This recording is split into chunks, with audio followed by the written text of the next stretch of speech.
Well, hello and welcome back, my friend. And this week I'm joined by David Osk. David has done a transformation in his identity, figuring out who he is and then building from there, his why, his what, his purpose and direction. So we're going to jump into that. We're also going to look at thinking better, not just thinking bigger, which I'm like, David, we got to delve into this.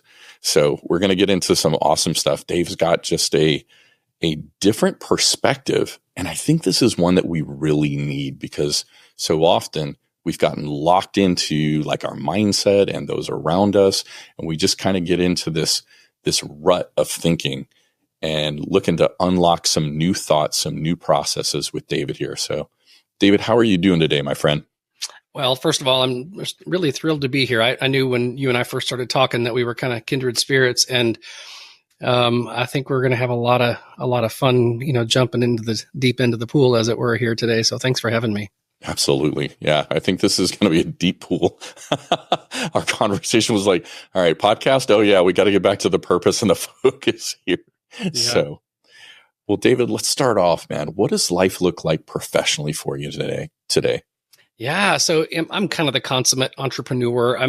It's kind of interesting. I grew up in a family that, people that, my parents both own businesses and so on, but there's a difference between being an entrepreneur and then just creating a job for yourself. And, so I didn't realize kind of my personality and, who I am, till later in life. I was kind of acting in alignment with some of that, but I just hadn't assigned meaning to it.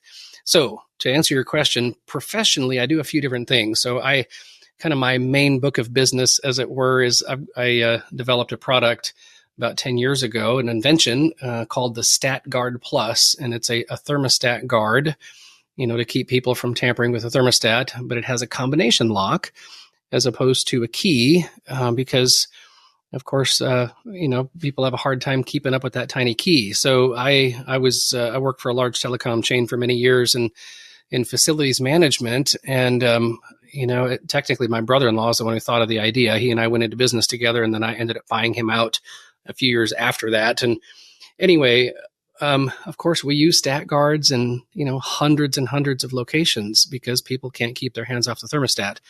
So I invented a stat guard with a combo lock, and right now we're in over 3,700 retail stores, and with Home Depot and Lowe's, and we just got into the True Value distribution chain. So I'm kind of knocking on those doors. And so I've got another product that I'm actually developing for the Pro channel, which is called the Lockbox Pro, and you can use that to cover a thermostat or whatever controls you want.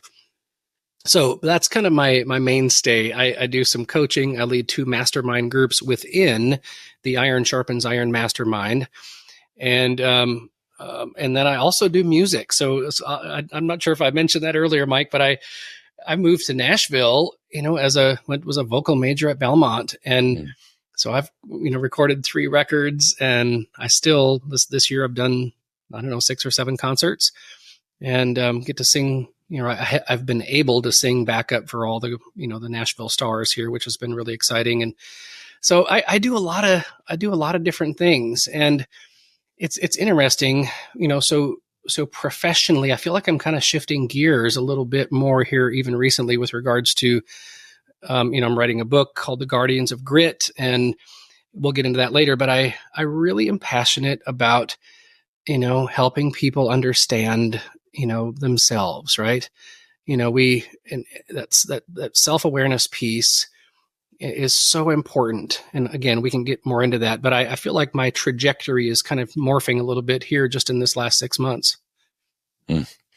There is so many hats you're wearing, David. Yeah. And I love that because once you become solid in who you are, you then gain the confidence to step out into other areas that are, of interest to you. Yeah. That before, when you're not solid in, who you are and what you can do, that confidence is just lacking. Yeah. And I mean, you're not just in one small niche, but this is different sectors, different areas, different interests and hobbies. And so I love the fact that as you get that foundation, then you can build almost like this custom life, right? It's not a cookie cutter thing. Yeah. And it's funny you say that.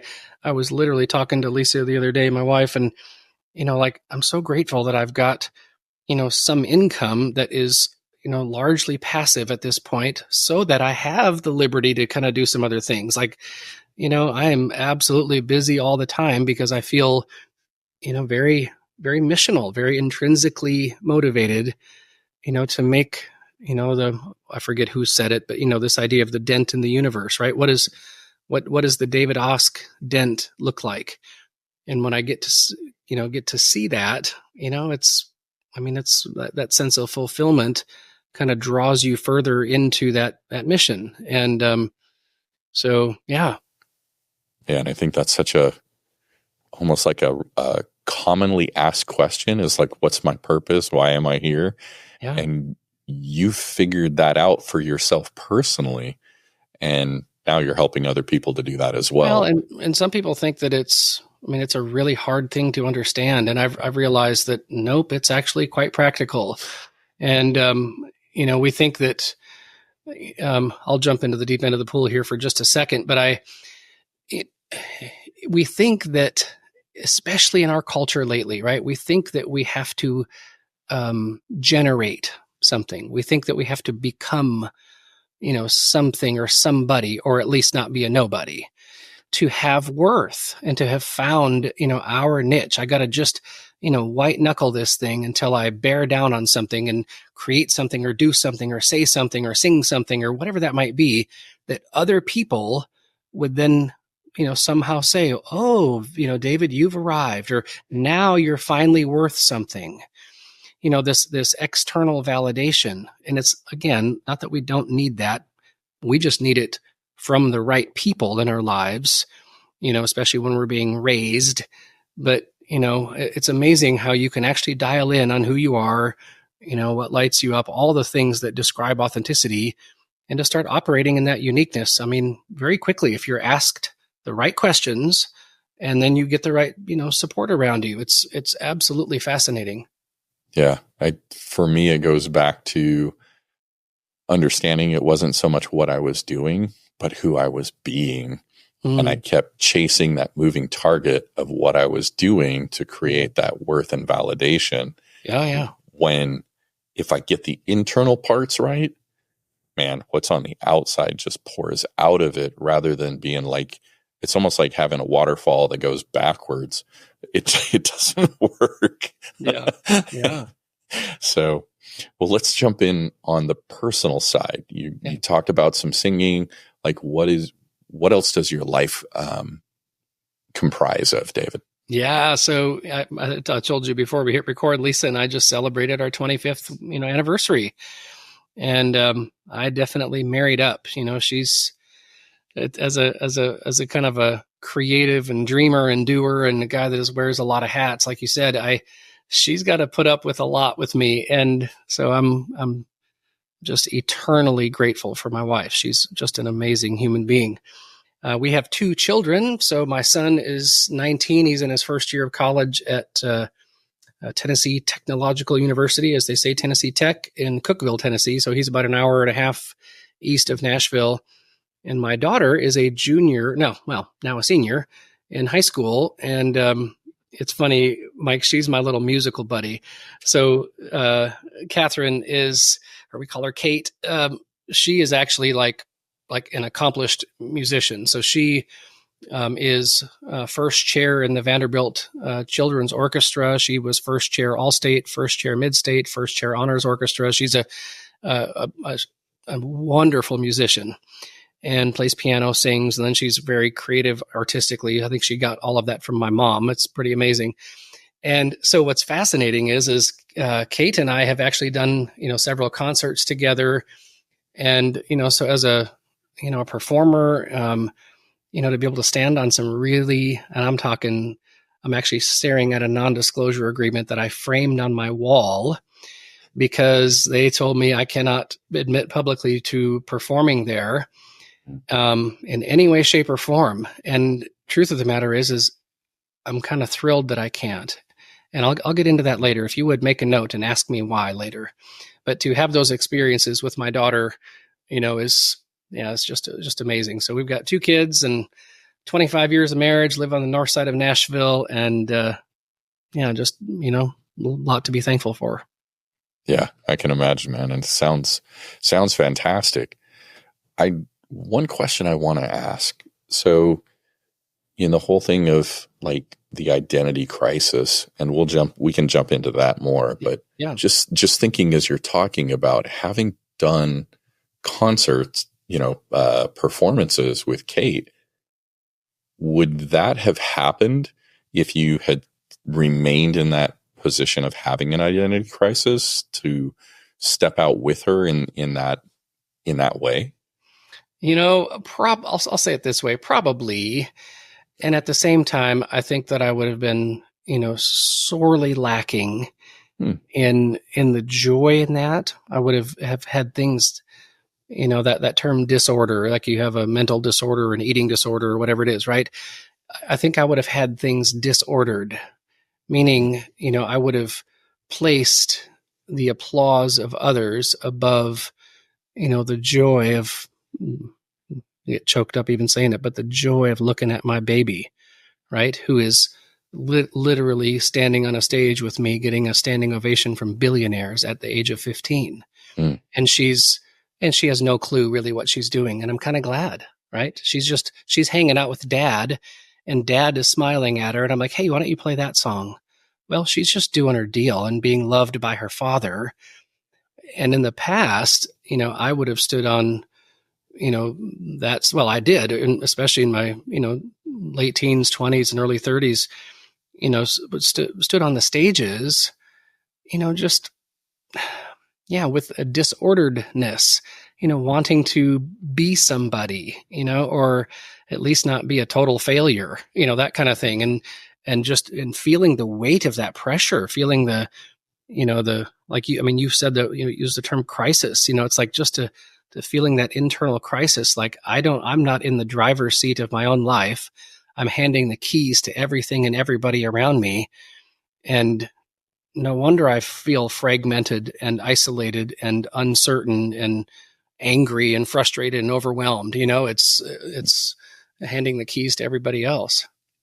Yeah. It's a fleeting feeling.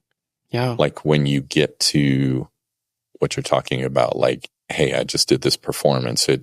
It's there and then it's gone and you're looking for the next, right? Almost dose. Yeah. It's a fix. Yeah. Yeah, very much so. When you look back, like, where do you see that stemmed from? What kind of created, the disorder, like you've talked about, for your identity? Like, where did that stem from?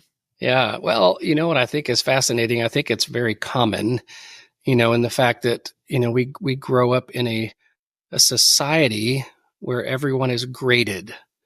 We say that we don't have a caste system here. You know what I mean? But at the same time, who is it that gets the applause? Who is it that gets the attention? Who is it that gets the limelight? Who is it that's, gets the place of honor in any room? It's people who are accomplishing things publicly.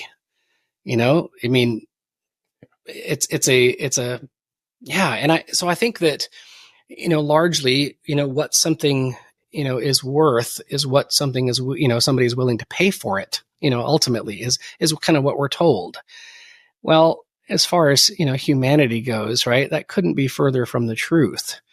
The worth of the human soul, the worth of the individual.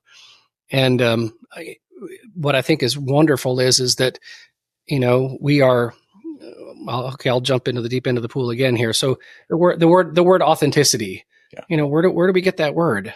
Well, it comes from the word author, right? We didn't make us. I didn't choose my eye color or my taste buds. I didn't choose the color of my skin. I didn't choose my personality. You know what I mean? We think in the land of the free, the home of the brave, that we are I did it on my own. I chose everything and I bootstrapped this thing and I made it and all this kind of stuff. It's absolutely complete nonsense. And how do we know that's true? Well, if you look at children from 0 to, I don't know, 7, 8, 9, they're not thinking about being authentic, right? They're not thinking about generating an identity. They're saying, hey, dad, smell this. Hey, dad, look at me. Hey, dad, watch me. They're looking for the father's delight. They're looking for, the interactions and joy with people around them. Their taste buds, they're just kind of rolling with it. If they don't like something, and I don't care if that's a baby, at 3 months old, if they don't like something, they're not eating it. And that little baby is not thinking about the fact that I don't like carrots, right? Or squash or whatever it is, right? They're just doing their deal. So in those early years, we are being authentic. But then when life happens to us, right? You get hurt. You get, bullied or damaged, or, there's somebody says something, you get punched in the face, literally or metaphorically. Well, then you start to question everything. Am I good enough? And then you start internalizing that narrative as, well, of course I'm not, because, X, Y, and Z told me that I wasn't, or that, I was, the last one to be chosen on the playground, or I wasn't invited to that birthday party, or whatever that is, and of course there's horror stories of parents abusing their children. And it's so what's really interesting is then we start this dance of looking outside of ourselves, because we were never raised, right? This idea of caused to rise. We were never caused to rise. What does that mean? That means that the good king, right? And everybody needs to decide for themselves who that is. But I believe, and I can't, when I look at my kids, I'm like, what sort of a being would make a son and a daughter so magically wonderful? We just got back from Alaska last week, and I went to Glacier National Park a couple of years ago. It's like, what sort of a creator would create this? And I like, C.S. Lewis says, ride the sunbeam to the sun. So what I think is really wonderful is, when I start looking at, my kids and so on, it helps me to understand myself as a dad, right? It's a gift to be a father. So what we needed, and what I try to do with my kids, right, is to cause them to rise. Well, what does that mean? That means, what did the author put in you that's different from everybody around you, right? You've got a fingerprint that's different, a retina scan that's different. You've got a soul print, as it were, that's different. So what are the things that make Kate and Parker and me and you authentic? Well, you start identifying, right? The word identity. You start identifying authorship, right? Well, the parts of authenticity are what? Well, again, you talk to psychologists, and they would say, it's your values. Like, what do you value? The hierarchy of values, right? Because if you ask me, what are my top 5 values out of the 80 in the possible English language, they're going to be different than yours if you put those in a hierarchy. What are your virtues? A virtue and a value are different. Virtue is outward focused, right? What type of an impact do you want to have? What are your convictions? Well, guess what? What is a conviction? That's what's right and wrong. So you've got values, virtues, convictions, strengths. And then, Mike, I like to say this, what is it that gives you goosebumps? Or what is it that gives your goosebumps? What is it that lights you up? What is it that puts that lump in your throat? And so my point is this, is we were meant, right, to have the good father, the good mother, help identify and galvanize by saying to our children, or my parents to me, right, Mike, I see this in you. And man, it's good, right? To validate, to galvanize that stuff, so that when you get punched in the face, right, when you get into grade school or whatever else, at church youth group for that matter, and somebody is being mean, you have a constitution, you have a bedrock in order to navigate those things. You then can look very clearly and say, what they did or said was bad and it was not true, because I know what is. So largely, I'll kind of wind back to your question here, is, the shift for me started kind of in my late 30s, really. And then, really took on a new form about 6 years ago when I met a guy named Dr. Andy Garrett, and he's in my mastermind group, but he's a clinical psychologist and a dear friend. But he's the one who really, just helped me put a language to this stuff, and it's amazing how quick you can understand, identify, right? Identity, who you are. And by the way, I love to say this, who you are is enough. In fact, it's more than enough. In fact, it's fantastic. You don't have to start white knuckling life and generating and scrambling to become someone else. Who you were when you were born is not only enough, it's fantastic. And when you just start identifying those things that that make you you and operating in that space, guess what? You start to feel authentic. You start to feel natural. And the opposite to that, of course, is this whole white knuckle anxiety depression experience. Yeah, that was a lot, by the way. No, I'm just like sitting here going, yep, I can totally appreciate where you're coming from with the anxiety and depression aspect of that, because rode that train for a long time. I think almost like knowing who you are and like you talked about, value, virtue, is almost like the image I get is like a permanent tattoo, right? Yeah. No matter what I'm going through, I get skinned up, bruised, my tattoo is there. Whereas when I was looking for others to validate me and find that temporary fix, like we talked about earlier, David, I think it's almost like one of those temporary tattoos, right? And those can get worn off. And then I'm wondering, like, well, wait a minute, what part of the picture am I missing? Yeah. And having that foundation. Well, and here's the neat thing is we were made with love. We were made in love. We were made to love. We were made to be loved. So what does that mean, really? And I'll be honest, I think it's kind of practical. But if someone doesn't know who they are, and they're putting on this big mask, right? And you can tell, like, they walk into the room and there's all this weird nervous energy and much bling, and they're just like hiding the real person, right? They're trying really hard. It's really hard to love somebody like that. Why? Who are you loving? You know what I mean? I can tell them, hey, dude, nice shirt, or I like your shoes, or some external, display that they want me to behold or something like that. But what would it look like, if someone walks into the room who is, what Dr. Andy calls an authentic exemplar, right? There are certain people that when they walk into the room gets wiser, safer, stronger, more calm. It's like their very presence alone is just like you feel like you can exhale. Well, how do you love somebody like that? Well, you see their character, their values on display.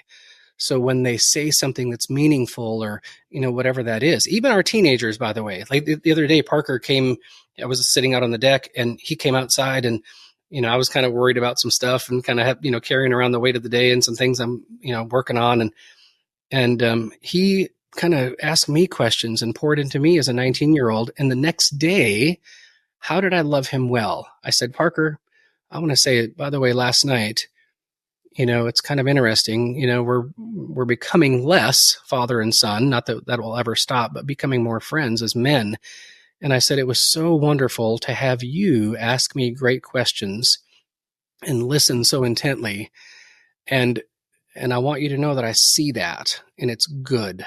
Well, what did I really do right there? I loved him, the real him. It's not like, hey, dude, nice shoes, right? It's I saw him step out to really love his dad, in a very bold way, in a very wise way. Like, he's 19, but he's testing those waters. Do I have what it takes to even speak into dad's life, and stand on my own 2 feet? And I love the fact that he had the courage to, just to go there with me. And so to love him in that moment is to validate courage. It's to validate character. It's to validate and shine a spotlight on values. We can do that with everybody. And I think that's what really loving somebody looks like. It's you're seeing the truest essence of who they are and you're saying something. Yeah, so true. Well, let me jump into something else that we had talked about, is the difference of knowing who you are instead of, like why you're doing something. Yeah. What's the importance of that? What is there disorder in figuring out why first without knowing the who? I mean, is that kind of have like a catch-22 if I go that route? Yeah, it's interesting. I think so. In the past, I think that I overlooked the whole who concept. Like, I kind of made these blanket statements around everything from what I believed, as a Christian, what I believed as a, masculinity and kind of men in general. I just said, well, that's who you are. Now you got to find your why. Well, I think that we blow past the who and, this really granular who way too quickly. So, for instance, I'll paint a picture this way. So, what if you grew up in the typical American family where, your dad was a good dude, whatever, he worked hard, and, you knew he cared for you and, this and that, but, there was a lot of vagary around, some things, right? You didn't necessarily go real deep and talk about this type of stuff, whether it was purpose or career calling or, things like that. And then you start listening to, TV and media and Joe Rogan and, all the podcasts and all this kind of stuff. What happens is largely, I'll just speak for men here, is, you start to compare yourself to other people. And, there's a weight that you start carrying around. Like, am I, as good as them, or am I as wise as them? Do people really want to hear what I have to say? You just, you start questioning all this nonsense. Well, then you start listening to people that say, well, in order to be successful in life, you have to have a why. Your why has to outweigh, the obstacles and stuff in front of you. Honestly, there's some truth there. But here's the funny thing. If you don't understand, who you are, again, what are your particular hierarchy of values, right? What is it what's the color of your own soul? What is it that gives you goosebumps? What is it that makes you cry? What are you willing to, die for? What are you willing to live for? What breaks your heart? All that stuff. These are questions that if they're asked in the right way, you can identify rather quickly. Well, guess what? Your why might be somebody else's why.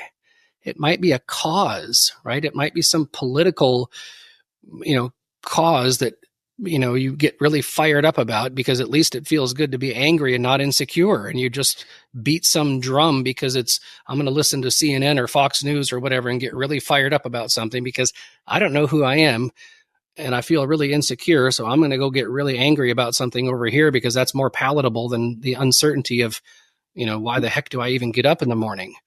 So your why needs to be your why.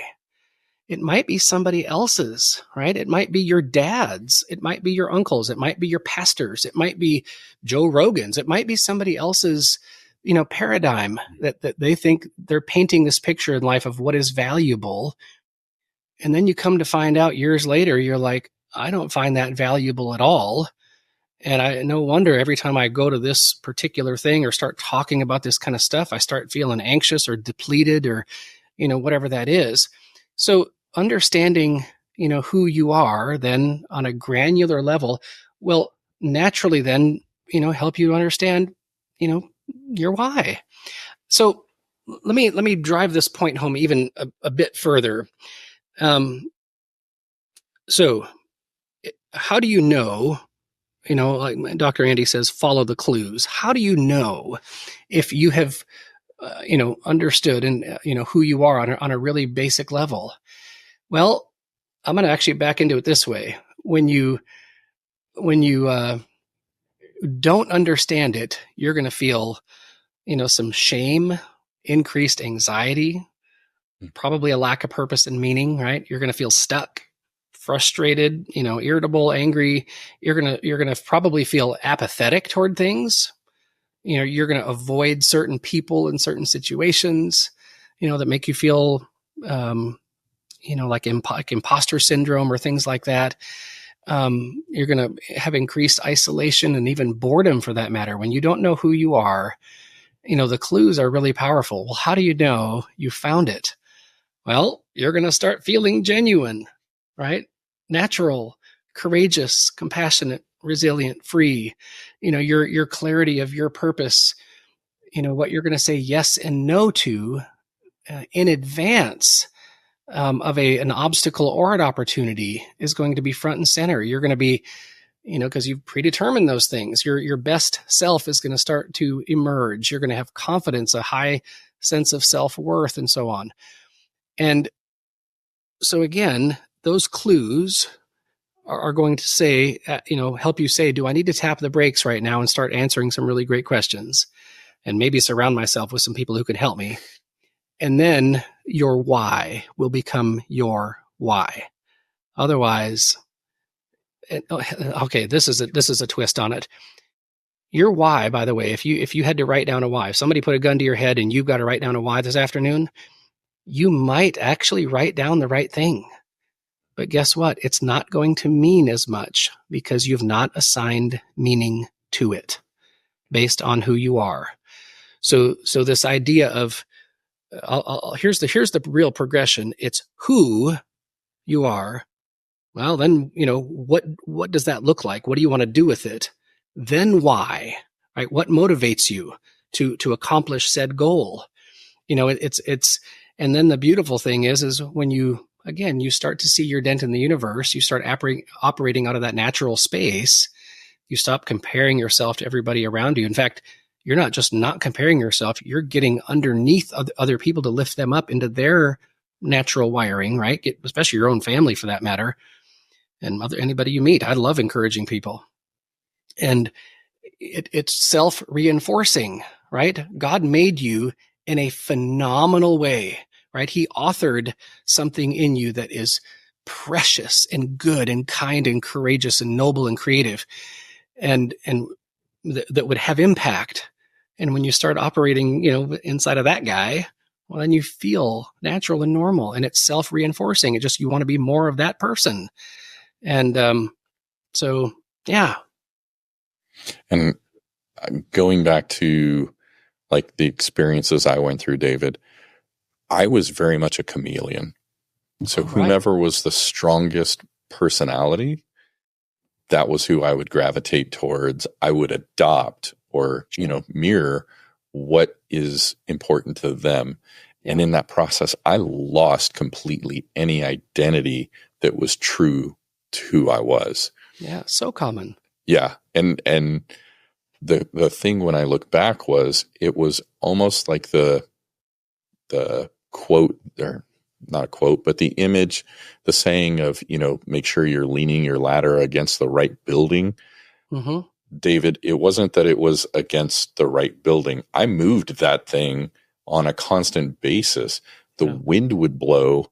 What I was, doing and why I was doing it changed to fit like that missing block of worth, like you talked about of, not being a nobody or, not, having a value or worth.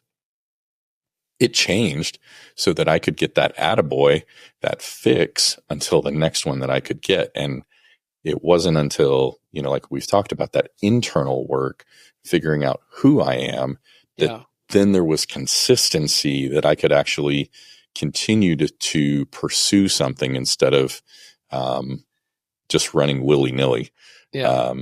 And here's what I think is fascinating about that. What you just said, leaning your ladder or whatever, or being a chameleon. The truth of the matter is that's what kind of should happen, when you're with your dad, right? Mm-hmm. It's like when you're being raised, it's like this idea that, your most sons, I would hope, would say, man, my dad is my hero, right? He knows me the best and he loves me the most. He knows every weakness, all of my inconsistencies, and he loves me the most. And I mean, that's the ideal story there, right? Right. Well, so here's what's fascinating though, psychologists, use that term self-actualization, and we experience that with teenagers when they're probably 13, 14 and up until they're 25 or something. But it's what happens there. They're literally ripping away from us, their parents, to become their own person. and they're having to decide for themselves, what is it that I find valuable? What are the big rocks that I'm choosing to stand on, to base my existence on? Well, for a lot of people, that is not, there's no rock. In fact, there's barely sand. It's just a complete convoluted mix of bullcrap. And, with no love, right? It's, you act this way, I will show you some sense of kindness.